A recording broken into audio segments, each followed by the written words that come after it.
Hey gang, Jerry here. In today's video, I'm going to show you 4 easy upgrades that you can do to your Ender 3 that will greatly improve its performance and functionality. So if you want to see what they are, stick around. Okay gang, so here I'm going to show you the 4 upgrades that we're going to be doing to our Ender 3 today. And the first kit that I ordered off of Amazon is actually 2 kits in one. It's the metal extruder upgrade from our plastic one, but it also came with the stiffer bed leveling springs. So this is going to be a really nice kit to install. It's going to give us 2 nice upgrades, and you can see here it's just a little bit over $20 from the time that I actually ordered this kit. And I'm going to be leaving links to all the items that I am going to be reviewing for you today down in the description below so you can find them. The next item that we're going to be upgrading is actually the plate. We're going to be upgrading it to a glass plate.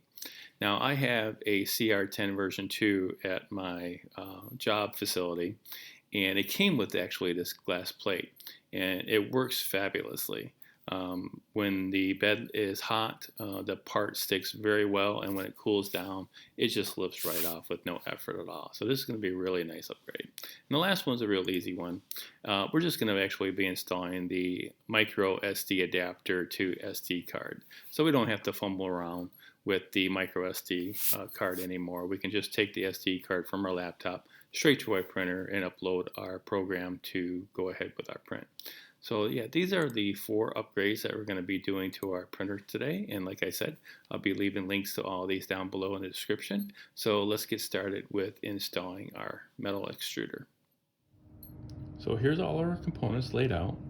And as you can see, we have our micro SD to SD adapter, our glass bed plate, our metal extruder with all its components, stiffer bed leveling springs, and our Capricorn Bolden tube.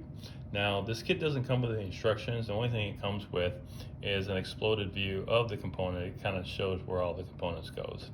So let's go ahead and get started with removing our existing extruder.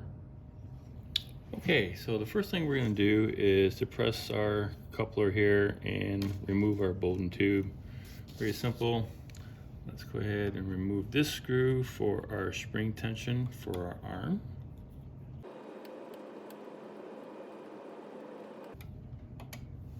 Okay.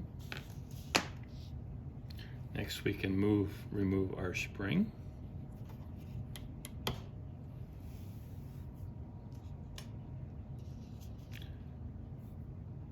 Next we can remove our arm here.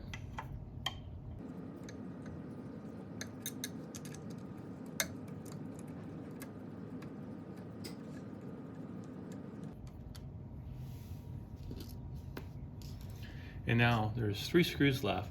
Now a note, when we remove these 3 screws, our motor is actually going to be free, and we're just going to let that fall down and set on the plate while we're changing out our parts.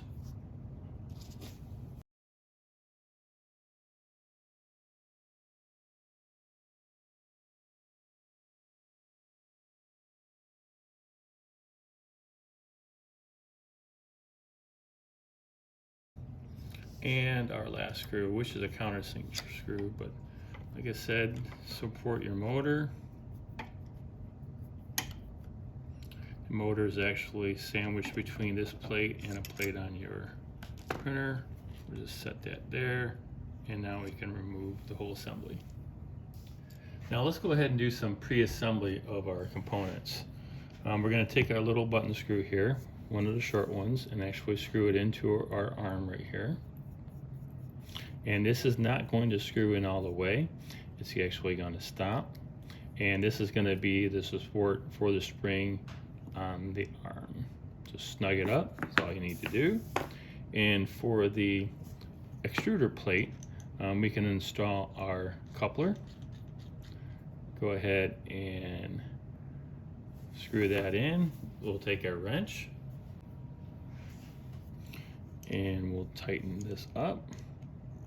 And again, just needs to be snug. That's all it needs to be. And now we can go ahead and start installing this on our printer. Also for the pre-assembly, we're going to be installing our roller guide, and you use the machine screw and the lock washer, and it's the only lock washer that actually comes in the kit. So put your lock washer on, run it through your roller guide, and then screw that on. And again, just want to snug that up. Don't have to over tighten it. And now we're all set. Now the kit does come with a new gear, which I am going to swap out. And you simply there's 2 screws on the gear that you loosen up. You can lift that off. Take your new gear, drop it on. Kind of get it in roughly the same spot it was before. And we can adjust that later if need be. And go ahead and tighten down the screws, just making them snug. Again, you don't have to over tighten any of these components. Okay, installation is just the reverse process. So we'll take our plate, set our plate on there. We'll go ahead and start with our countersunk screw, which goes in this corner right here. And then hold our motor up, making sure that the connector is facing out this direction. Go ahead and hold your motor up. Go ahead and we'll get this screw started right here. We won't tighten it up, we'll just get it started so it'll support our motor. Okay. Now the 2 other button head screws go in this location here and in the back here. Let's go ahead and start those.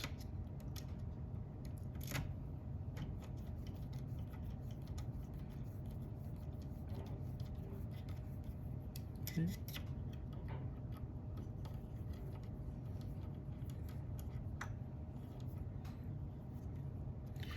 And now the long machine screw goes in our arm, but don't forget to put this little adapter on, and then take your long machine screw and put that on, and it goes in this location right here.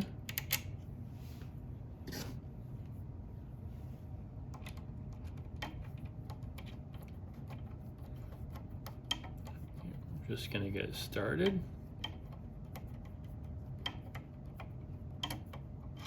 Okay. Now the last thing we have to do is put the spring on, which has a larger button head screw that goes here. But before we do that, it'll block these screws, well, this screw at least. So let's go ahead and tighten up these screws while we have access. So we'll tighten up our larger machine screw. Make sure it still goes freely. Tighten up our other 3 screws. Again, not super tight, just make sure they're nice and snug.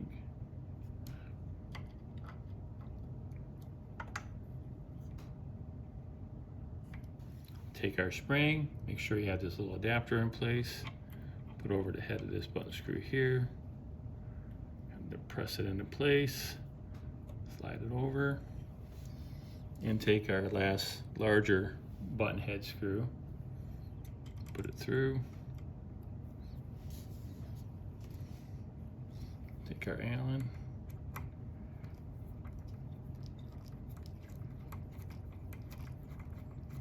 and screw it down. There we go. It's in place.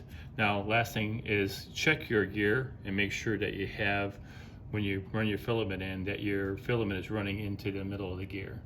That would be the last adjustment you have to do. But other than that, installation is complete. Now I've removed our old Bolden tube, and as you can see, they give you plenty of tube. In fact, they give you twice as much as you actually need. I measured off the old tube length and cut the new tube to that length. And then we just now can insert it into our heat head. Now this tube is really slick, so you gotta grab onto it and push it in, and then kind of wrap it around like that, and it's gonna go into our new extruder end also. There we go. And now we'll take our little clips and we'll lock our couplers in place. There's one.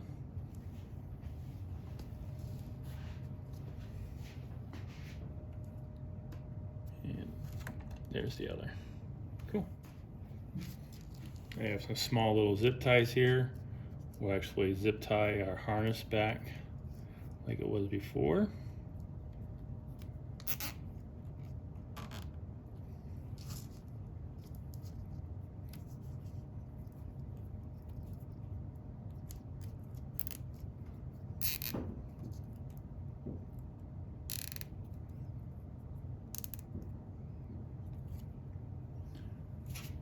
Snip off the ends.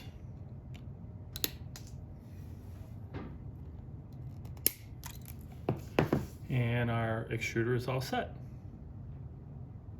Now let's move on to the bed leveling springs.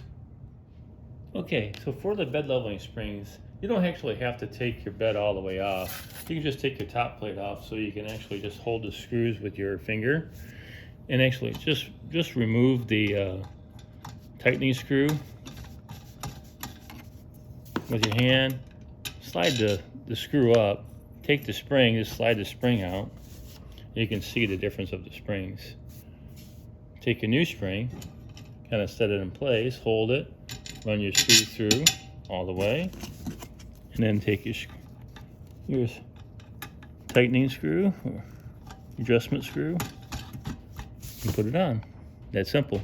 Do that for all four corners. Now the back corner, back left corner where the wire harness is a little tricky, but same process. Installing the SC2 Micro SD adapter is as simple as just plugging it in. Okay, so we have our glass plate installed now, and you will need to get some new little clips here. The little clips that comes with the Ender 3 are a little bit too small because the glass is actually thicker. So you'll have to get the next size clips in order to hold the glass down, and I'll leave a link for those down in the description below as well. Now one thing I did run into an issue with doing all these upgrades is because the glass is a little bit thicker, you have to actually tighten the screws down more, become a little bit snugger.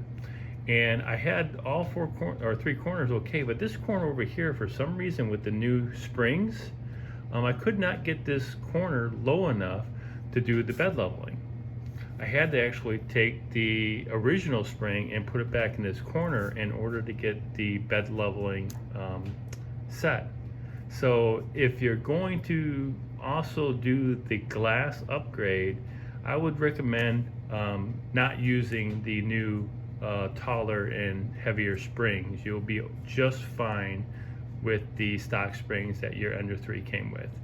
Now we're going to go ahead and run a test print and see how we do. So one thing I wanted to show you is I just ran this test print, and you can see the bed is actually still at 52 degrees. I ran the temperature at 65 for the bed, and this part is still stuck to the bed. Now I'm going to let it cool down all the way and then come back, and I'll show you how the part is actually on the bed.